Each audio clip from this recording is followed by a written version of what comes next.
मित्रांनो, कालचा T20 world कपचा अंतिम सामना पाहिला असेलच। आंतरराष्ट्रीय खेळामुळे देशात राष्ट्रीय एकता आणि एकात्मतेची भावना निर्माण होण्यास मदत होते, याचं सर्वात मोठं उदाहरण म्हणजे दक्षिण आफ्रिका। नेल्सन मंडेला यांनी 27 वर्षांचा तुरुंगवास संपल्यानंतर दक्षिण आफ्रिकेची धुरा आपल्या खांद्यावरती घेतली आणि त्यावेळी त्यांनी क्रिकेटला केवळ मनोरंजनाचं साधन म्हणून न बघता एकोपा आणि प्रेरणा निर्माण करण्याचं साधन म्हणून बघितलं।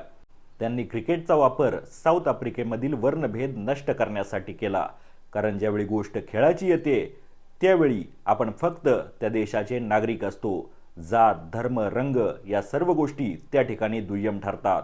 झेंडा फक्त एकच, तो म्हणजे तिरंगा। पण आपण खेळ संपल्यानंतर त्याच राष्ट्रीय एकोप्यानं वागतो का, हाही एक प्रश्नच आहे।